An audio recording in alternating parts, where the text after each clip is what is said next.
situation in Moscow, Russia on Sunday, June 26, 2023 has been calmer after leader of the Wagner Mercenary troops, Yevgeny Prigozhin, decided to withdraw from their initial plan to enter the Russian capital.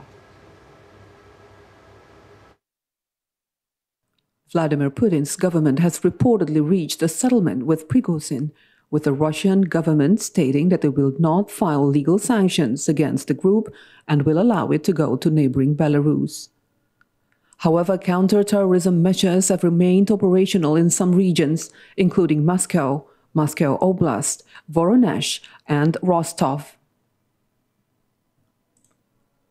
The Indonesian embassy in Moscow urges all Indonesian citizens in Russia, especially in the above-mentioned areas, to remain calm and follow the guidelines issued by the local administration and official news sources. Besides that, they are requested to always carry identity documents such as passport and increase their safety awareness at public places, public transportation, railway stations, and airports. For Indonesian citizens living in Moscow and Moscow Oblast, they are recommended to limit travel outside the city except on urgent circumstances, because there have been increasing checks by security officials on the roads into and out of Moscow. Meanwhile, for those living in Rostov and Voronezh, they are required to obey the directions of local administration and not to leave their homes, dormitories, or residences except for emergencies. The Indonesian embassy in Moscow recommends that Indonesian citizens not travel to Rostov and Voronezh temporarily until the situation is conducive. The Ministry of Foreign Affairs has reported that Indonesian citizens in Russia are safe after the situation in the country heats up due to rebellious movement of Wagner Group mercenaries led by Yevgeny Prigozhin. The Wagner Group is a private mercenary group led by the men accused of armed mutiny in Russia. The group had been fighting along with the Russian army in Ukraine. The Indonesian embassy in Moscow has called on Indonesian citizens to remain calm and increase alertness on the current situation. The evacuation of Indonesian citizens has not been decided and will be considered based on further situation. The Ministry of Foreign Affairs continues to monitor the situation and communicate with the Indonesian representatives in Russia to get update on the latest issues.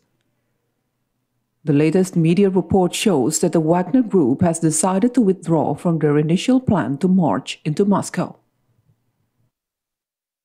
Indonesian nationals living in Russia have been urged to remain calm yet alert and not to panic given the latest political situation in Russia.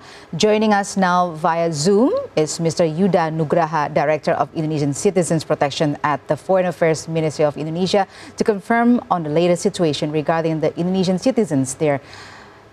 Yeah, Ministry of Foreign Affairs and our embassy in Moscow closely monitor the latest situation for politics and security in Russia. And we have received that there is a good progress and de-escalation of situation in Russia. We also maintain our communication with all Indonesians living, especially in the two cities, Voronezh and Rostov-on-Don. And we can confirm that all Indonesians living in those cities are safe and remain calm. All right. And what cities are most Indonesians residing in Russia? Can you tell us more about that?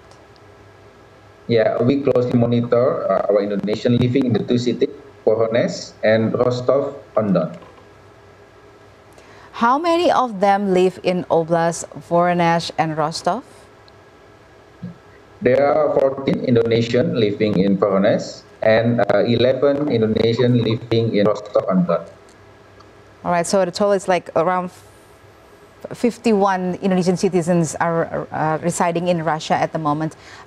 What are the occupations of most Indonesians there? Yeah, majority of them is students and as well as migrant workers, especially working in spa therapies, and the others is mixed marriage between Indonesian and Russian. All right. So any particular instructions or call that you need to convey to Indonesians in Russia?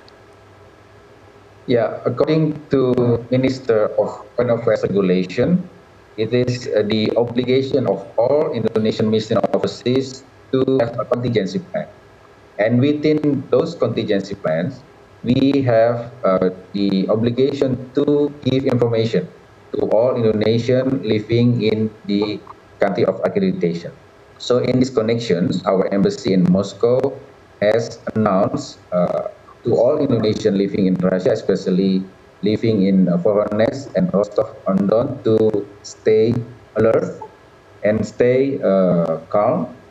And we request them to register to the registration online in our website peduliwni.kemlu.id, because accurate data is very needed by our Indonesian embassy to give necessary assistance. And we also request to all Indonesians to observe the latest information provided by local authorities as well as our Indonesian embassy in Moscow. How long do you think this situation would last? Yeah, according to the latest information we received, we hope the situation in Russia is getting better, and our embassy in Moscow will provide the latest update from time to time.